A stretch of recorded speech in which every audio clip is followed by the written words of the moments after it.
Welcome to part 3 with Glenda Zahner and a call to action for your garden. Rather than go on and on, I just want to leave you with a few ideas here. What do you do? I mean, you don't have to do all of this, you know, I'm just giving suggestions. Strive for diversity, you know, put in different species, different things like evergreens and a mixture of evergreens and deciduous plants.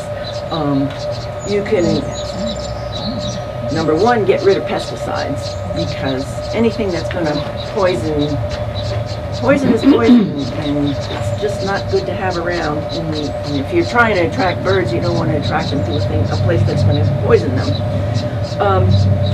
I would say eschew or avoid monoculture as much as possible. A lawn is a perfect monoculture that requires a lot of poison, and maybe we need to learn how to put up with a few weeds, or put up with a few bugs, a few holes in our perfect plants, and it's okay. This is not, you know, we're not growing for a flower show. We're not the suburbs of Atlanta or Tallahassee or something. This is the mountains, and you know, the more native plants we put into our gardens, the more we get a sense of place for where we are. And so in addition to providing a habitat for other critters, we're also making a much more beautiful and interesting surroundings for ourselves. So when I say eschew monoculture, just consider, for instance, not just a lawn, but a hedge.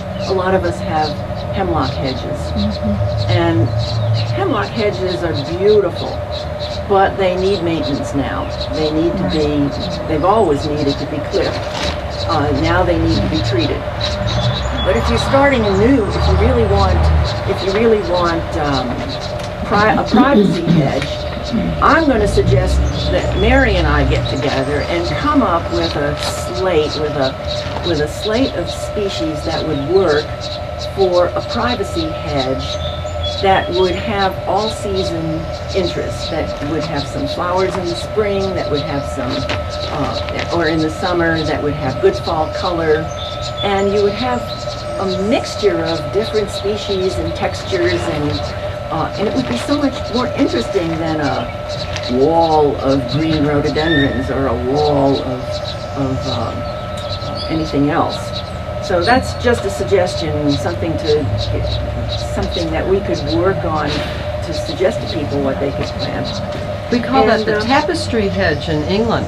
Yes. And it's beautiful. Yes. So it looks all merged together like a beautiful carpet. They do that, yeah. We could do that. We've got the materials here a lot of those plants that the English use are our plants that come from here, and they get messed around, and then they call them Hidcote this or Bressingham that, and they're actually our native plants. So we've got the native plant materials to do this, and so I would just say do what you can, or whatever you're moved to do, and you will be thanked by a myriad of other critters. This guy, if you got an old snag or something that is in the back 40 or behind your property or in the woods, and if it's not going to fall on your house or on your garage, let it stand there as a sculpture. And the pileated woodpeckers need something about that big to make a nest in. So leave it there for the woodpeckers, and it'll just add to the interest in your own life, you know, just like those wrens do. And let's see, what am I getting at here? We saw one of those woodpeckers. Oh yeah. He was pecking on this, like this wood, so much. I've seen him eating apples under my apple tree in the fall. Even these guys will appreciate it. And again, I said just allow for a little bit of messiness, a little bit of just a little bit of untidiness. It's okay. This is not the suburbs. Nobody's, unless you live in a gated community where you have an HOA that won't let you, you know, do certain things, then you have to be creative. But here we're in the mountains and things are more relaxed, and so I'm just suggesting that you relax and enjoy it. Oh, wow. Thank you so much, Glenda. That was fantastic. And we do have some questions, so we'll...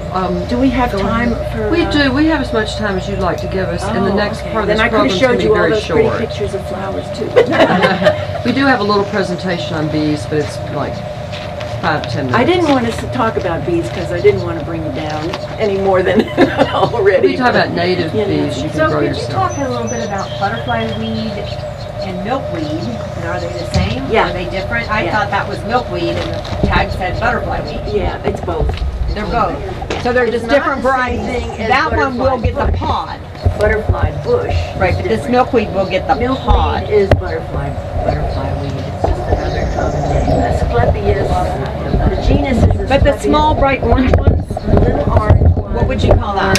Well, Asclepias tuberosa, probably. Asclepias tuberosa is the orange one. And then do the monarchs like those? Yes, any They do. species Okay. of Asclepias. Okay, so it doesn't have to have the milkweed pod that burst open. Well, that it does, yeah. That's part of their genetic heritage, is they have those bursting pods. They all get pods that are filled with seeds that the seeds have. And milk when they're green, but. Yes, and then when the seeds are dispersed, they float away and they're. You absolutely can.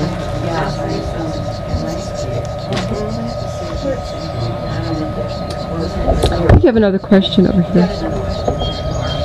I have gone to Organic Growers School up at UNCA. They have a great thing every spring, and I went to a pollinator crisis class. And the suggestion, and I thought it was a very good one, because some people are neat. I'm a neat person, you know, I like things neat. But she said, you know, when you do this type of, if you leave cuttings and so forth, like if you're taking trees down and you leave them, or you just make a big pile of your cuttings, she said make a little sign that says pollinator habitat and put it in front, and then you'll feel better and you won't think about it. Especially if you have an HOA or a homeowner, or even if you're on a subdivision street and you want to turn your front lawn into a native plant garden. They took this up at the Colorway conference one year, and they said you have to make it look intentional. So you plant your native plants and your butterfly weed and your monarda, your bee balm and your stuff, but you put a little sign there saying bird sanctuary or wildlife habitat or something, to make it look like you're not just neglecting. And then you just have to be, I think a big part of it is being willing to tolerate a little messiness yourself. And that's my problem, but I'm learning. When is the Colorway Native conference this year? Okay, it's usually around the middle of July. Okay. And what you can do if you want to go to that, it's a terrific thing. It's been going on for 30 years or more. Call the, well, you can Google Colorway Conference.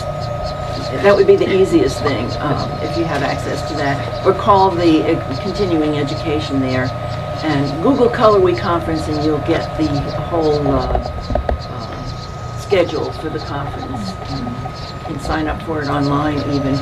But they have all kinds of talks and workshops and plenary sessions and breakout sessions, and they have a great plant sale. They actually, vendors from all over the western North Carolina come to sell native plants, and you can get plants that are very hard to find in nurseries. There are people who actually specialize in growing them, so if you're looking for special native plants, that's the place to get them. Yeah. Where do you find that heart-shaped vine that you just had on your video clip? We got some. We've got some next door down there, but I think that's where Mary got it too. Is that right? I bought all of them. Oh, you And I hope that there are more. I've been trying to get my clients to use these plants and show them picture of the butterflies that love them, and the fact that they grow in the shade or edges of forest. They're And very useful if you want a nice vine for the shade. but tell Jeff you want them, and then he'll certainly research it. Maybe he can get some brought in if he's completely I've got out. to make a disclaimer here that sometimes the pipevine swallowtails will eat your vine up. That's okay. That happened one year where they almost cleaned up the entire vine, and then we had clouds of pipevine swallowtail adults all over the property. So that was nice too. Thank you for joining us as the three-part series closes of Glenda Zahner's Birds, Butterflies, Bees in Your Backyard. Stay tuned for more.